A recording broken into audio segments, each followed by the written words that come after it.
Hello, my name is Patrick Rowan, founder of StarCap Games, and this is our current game in development, Super Ultra MegaCon. In this game, you are a convention goer who has heard on the internet that the best booth ever is currently at this convention, and it has the best swag that you could imagine. Unfortunately, your fellow players have also heard this news, and so you are all racing to try and get to the best booth ever and use the items you've collected to bribe your way to the front of the line and ensure you get some good stuff.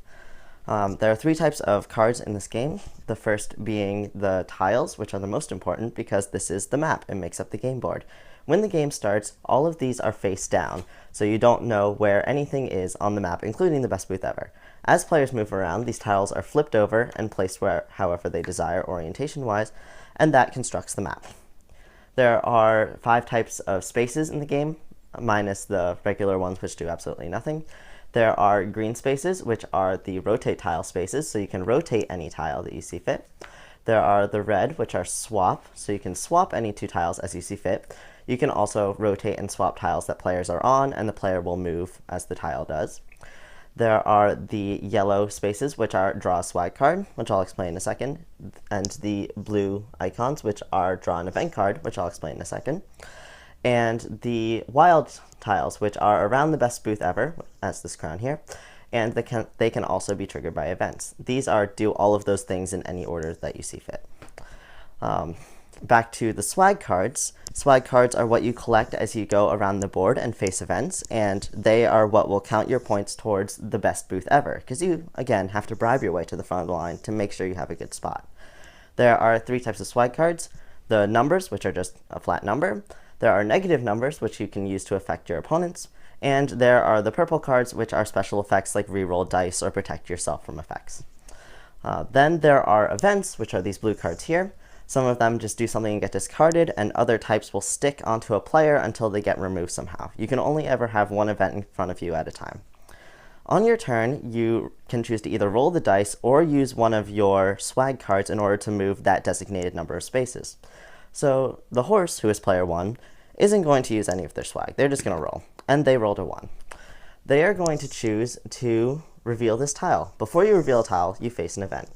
So they are going to face this event, and it says, until your next turn, a chosen player cannot draw swag cards. And it also has the draw swag icon. If you draw an event with this, you get a free swag. Very nice. They're going to put this on player 3 and make it so player 3 cannot draw swags until player 1's next turn. Then they rotate this tile, and they can choose any orientation that they want. They're going to choose this orientation and land on the get a swag. So they get to do 2 swags this turn, and they got a wet book. Very nice. Now it is player 2's turn. This is showing a game that's about to finish because player 2 thinks that they can win by landing on that best booth ever. Instead of rolling the dice and risking them not landing on the best booth ever, they're going to use their lonely lanyard to force move 2. So they move 2, and they land on the best booth ever. Now they try and get all of their swag to 30. First they roll the dice, and they rolled a 6. So that goes onto the book of autographs that they are using to multiply that. So that's 12. They're not going to use the -1 because that just hurts them. And with all of these numbers combined, they reach above 30. The other 2 players have a -3 and -2 that they can use to try and stop player 2, but unfortunately that is not enough. In this scenario, player 2 would win.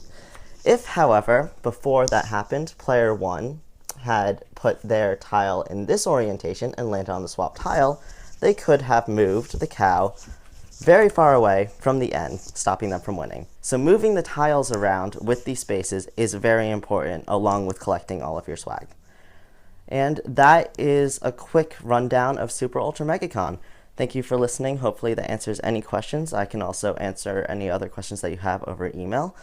And thank you.